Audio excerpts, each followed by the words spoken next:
Are You Lonesome Tonight? The record that comes in number 10 in our list of the all-time favorite Elvis records. When Elvis first started out, he was considered a country singer. He tried but failed an audition for the Grand Ole Opry, and at one time starred on the Louisiana Hayride, the same radio program that gave us Hank Williams Sr. In the 70s, Presley would often return to his roots by recording songs from some of Nashville's top writers. An example is Kentucky Rain, a song that was not only penned by country singers, but one that also featured the talents of a future country superstar, Ronnie Millsap. In Memphis, I worked on several of the records during that time with him on a couple of albums. I guess the most notable things like Suspicious Minds and Kentucky Rain, I played piano and sang harmony with Elvis on that. But having a chance to get to know him, I got a chance at those New Year's Eve parties to get to talk with him, sit down, and just like one of the boys. I had no idea I'd ever even have a chance to meet him. 1970, that's number 9 in our countdown of all-time favorite Elvis hits, Kentucky Rain.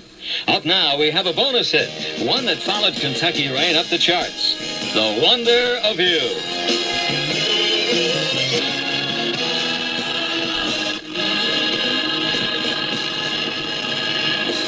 That's a bonus hit from back in the summer of 1970, The Wonder of You. I'm Harry Harrison. Elvis's most successful single is coming up when we return with more Memories of Elvis. Elvis listed as co-author with Otis Blackwell.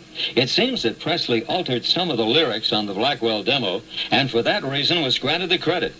All Shook Up was recorded at Radio Recorders in Hollywood during January of 1957 with the Jordanaires present. Gordon Stoker was to play a major role. I'm so thankful that All Shook Up, that's a duet I did with him. I got to do 3 duets with him. All Shook Up was the first one. Good Luck Charm was the second. And Easy Come, Easy Go was the third. That's always been a treasure to me, the fact that I got to do 3 duets with him. All Shook Up, we were singing on the same old upright RCA mic. He was on one side of the mic and I was on the other side of the mic. And he picked at me during that whole thing, even though he was slapping on the back. What you hear on that record, he had his foot up in the chair, had his guitar turned over, and when you play the record, next time you play it, you'll hear him, well, bless my soul, or what's wrong with me, and you hear him slapping on that. That's the slap that you hear on that record. But even with between the slaps, he would jab his finger in my mouth or in my side or anything he could do to break me up. And of course, I took it very seriously. See, Elvis, everything was fun to him, but to us, you see, I guess that's the reason, the remark I made a while ago. To us, we were the serious. We had to be serious because we never would have gotten any records turned out if we hadn't been serious about it.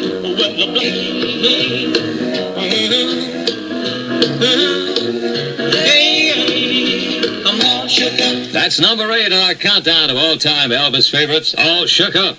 Following in the number 7 and 6 spots are 2 sides of Elvis's most successful single record.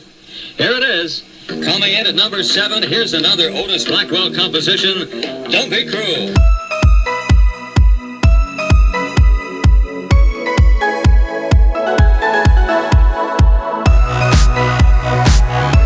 Cruel, the song that takes the number 7 spot in our countdown of all-time Elvis favorites. The record's flip side comes in at number 6. Both sides were recorded on July 2nd of 1956. Gordon Stoker tells us the story. We did The Hound Dog and Don't Be Cruel on the same session. And, of course, in those days, the Jordanaires played instruments, on his sessions. Elvis was very, very strange about having anyone come into the studio. He would not allow anyone to come in the studio he didn't know. And for that reason, he wouldn't let a strange musician come in. It was actually until after he got out of the service that he would even allow it. A strange drummer or a strange guitar picker or someone that he didn't know, that was a no-no. But so the Jordanaires had to play and sing too. And you would be interested to know now, if you ever play You Ain't Nothing But a Hound Dog, I'm playing piano and trying to sing too, and they couldn't pick me up in those days. You didn't have 100 tracks like we've got these days to pick, to record people, and also to go back and fix your record like we can now. We couldn't do it in those days. And I was playing piano and trying to sing too, and if you listen on the bridge, on all the turnarounds, on the bridges, on the instrumental, shall I say, the Jordanaires has a horrible, horrible balance. It's the worst thing we ever did, and the reason being is that they couldn't pick me up singing, so actually you just got 3 parts with no tenor, and it's a terrible sound. You ain't nothing but a hound dog. Well, you ain't never caught a rabbit. You ain't no friend of mine. That's the record that comes in sixth in our countdown of all-time favorite Elvis hits.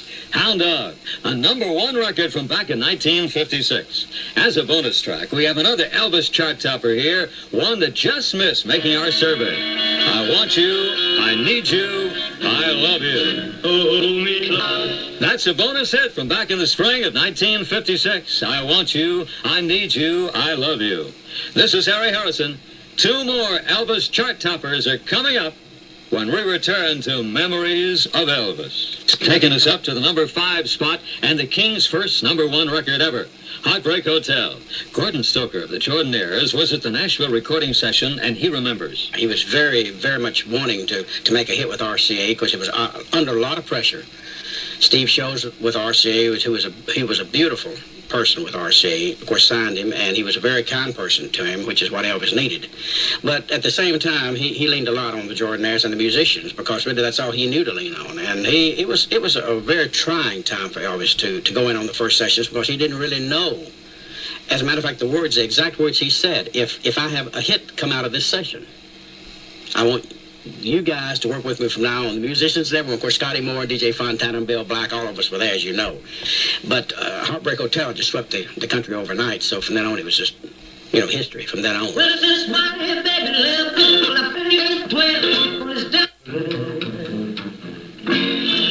That's the song that opens up the top 5 in our countdown of all-time favorite Elvis songs, Heartbreak Hotel.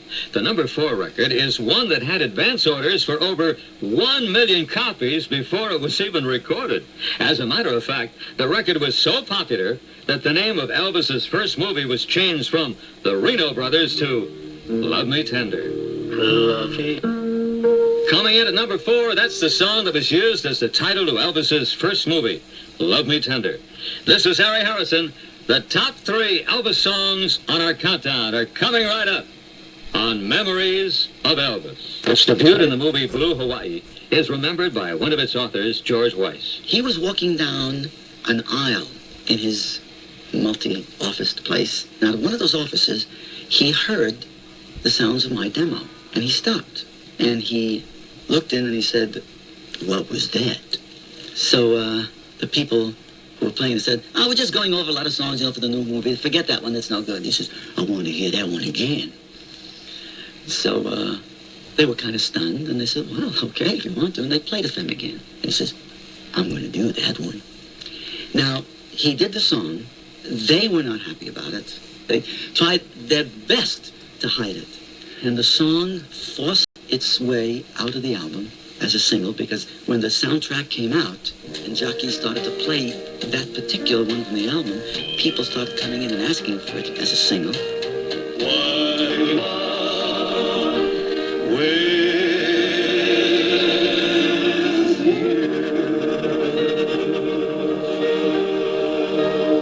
There it is, coming in at #3 on our Memories of Elvis all-time favorite countdown.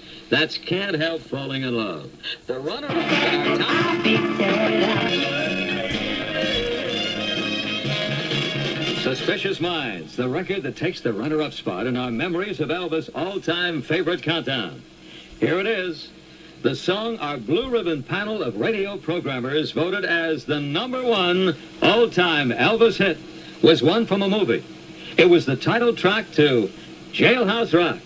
Longtime Presley drummer DJ Fontana remembers. They would tell you what they needed for